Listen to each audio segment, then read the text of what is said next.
Assalamualaikum warahmatullahi wabarakatuh. Perkenalkan, nama saya Stanley Nugraha Sadoro. Di sini saya akan menjelaskan pengertian dari profitabilitas. Profitabilitas atau kemampuan memperoleh laba adalah suatu ukuran dalam presentasi yang digunakan untuk menilai sejauh mana perusahaan mampu menghasilkan laba pada tingkat yang dapat diterima. Angka profitabilitas dinyatakan antara lain adalah angka laba sebelum atau sesudah pajak, laba investasi, pendapatan saham, dan laba penjualan. Nilai profitabilitas menjadi norma ukuran bagi kesehatan sebuah perusahaan. Menurut Agus Sartono pada tahun 2010, profitabilitas adalah kemampuan perusahaan memperoleh laba dalam hubungannya dengan penjualan, total aktiva maupun modal sendiri. Baiklah, perkenalkan, nama saya Heri Suryanto Arsyad, stambuk C201-17047. Di sini saya akan menjelaskan mengenai daya saing. Daya saing adalah suatu konsep perbandingan kemampuan dan kinerja perusahaan, subsektor atau negara untuk menjual dan memasukkan barang atau jasa yang akan diberikan dalam pasar. Daya saing sebuah negara dapat dicapai dari akumulasi daya saing strategis setiap perusahaan. Sedangkan pada level perusahaan, daya saing dibentuk dengan cara melakukan proses penciptaan nilai tambah atau value added creation secara berkesinambungan. Kemampuan yang dimaksud di sini adalah kemampuan memperkokoh pangsa pasarnya, kemampuan menghubungkan dengan lingkungannya, kemampuan meningkatkan kinerja tanpa henti, dan kemampuan untuk menegakkan posisi yang menguntungkan. Nama saya Yunovita, stambuk C201-17326. Di sini saya akan menjelaskan mengenai konsep value chain atau rantai nilai. Value chain analysis adalah proses di mana sebuah perusahaan mengidentifikasi kegiatan utama dan bantuan yang menambah nilai produk, kemudian menganalisisnya untuk mengurangi biaya atau meningkatkan diferensiasi. Value chain analysis merupakan strategi yang digunakan untuk menganalisis kegiatan internal perusahaan. Rantai nilai mewakili aktivitas internal yang dilakukan oleh perusahaan untuk menambah input menjadi output. Kemudian, analisis rantai nilai adalah alat strategi yang digunakan untuk menganalisis aktivitas internal perusahaan.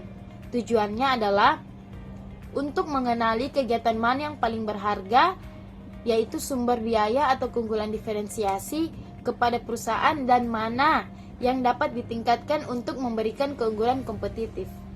Assalamualaikum warahmatullahi wabarakatuh. Saya akan menjelaskan tentang kemitraan.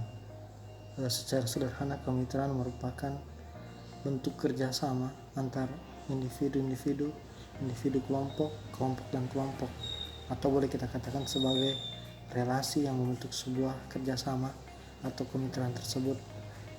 Menurut Noto Atmojo 2003, kemitraan adalah suatu kerjasama formal antar individu, kelompok atau organisasi-organisasi untuk mencapai suatu tugas dan tujuan tertentu.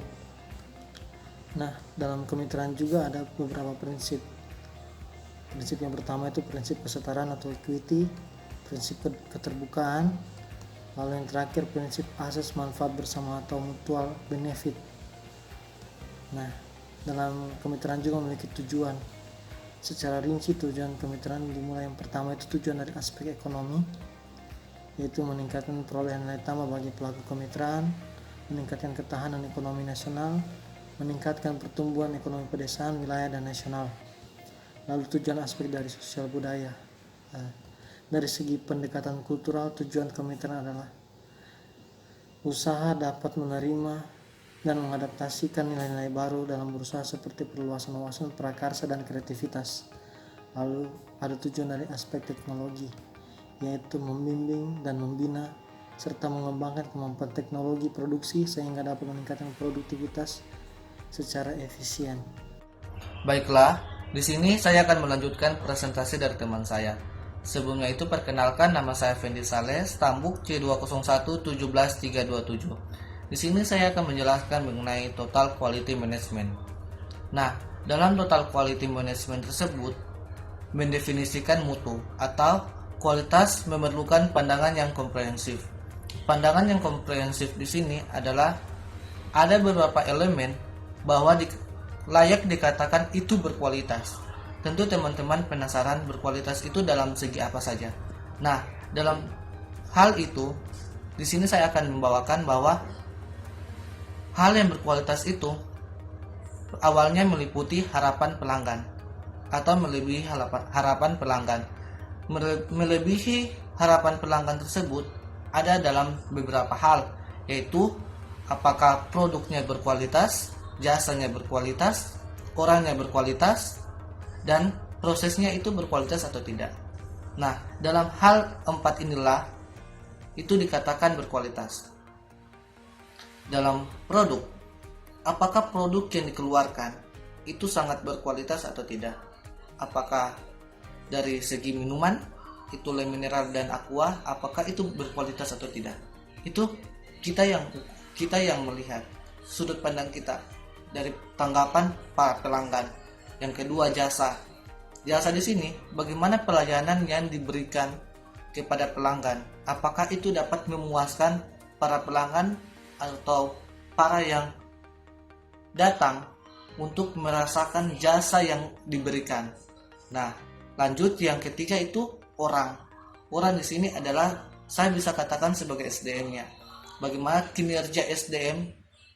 Apakah itu berkualitas atau dikatakan tidak layak dalam berkualitas?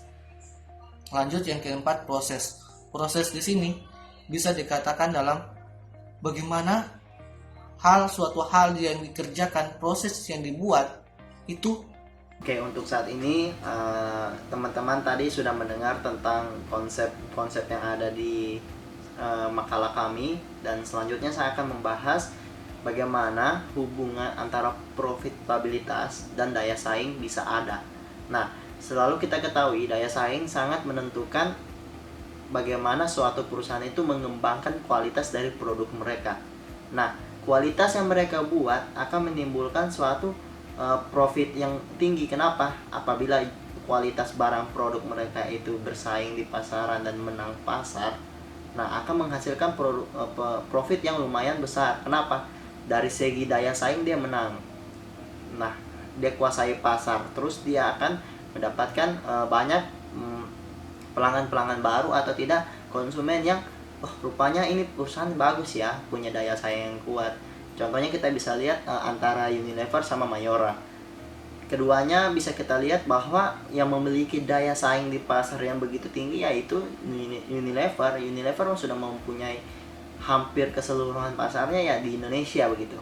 Nah, selanjutnya itu menentukan perusahaan dalam meraih profitabilitas. Kenapa bisa daya saing menentukan perusahaan untuk meraih profitabilitas ini? Karena adanya daya saing, suatu perusahaan mampu mengembangkan yang tadi saya bilang, mengembangkan produksinya gitu, mengembangkan dia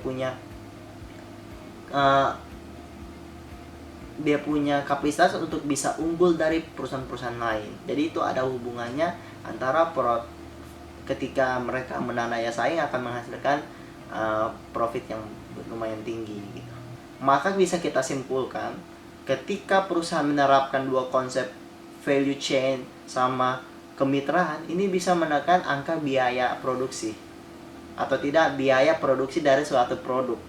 Nah, itu suatu keunggulan. Ketika mereka punya biaya yang rendah dibandingkan perusahaan lain, akan menghasilkan profit yang tinggi. Contohnya ada dua perusahaan yang punya mungkin jual sabun. Perusahaan satu mempunyai biaya produksinya senilai 5.000, tapi perusahaan dua mempunyai produksinya mungkin 3.000 rupiah biaya produksinya. Maka kita bisa lihat pada saat di pasaran dengan harga yang sama, perusahaan kedua ini akan mendapatkan profit yang lebih tinggi daripada perusahaan yang pertama. Kenapa? Ada orang value chain, bermitra, mereka sudah menekan angka beban biaya produksi, dan itu suatu keunggulan kompetitif saya rasa untuk suatu perusahaan, dan itu bisa menghasilkan profit dari situ. Nah, itu daya saingnya sudah dapat di situ. Rupanya daya saingnya antara perusahaan pertama perusahaan kedua, rupanya perusahaan kedua menang daya saing dari biaya produksi yang kecil. Nah, mungkin hanya sekian yang saya bisa paparkan. Mungkin jika teman-teman mau bertanya atau menanggapi silakan nanti di kelas Zoom yang akan diadakan di mata kuliah TKM.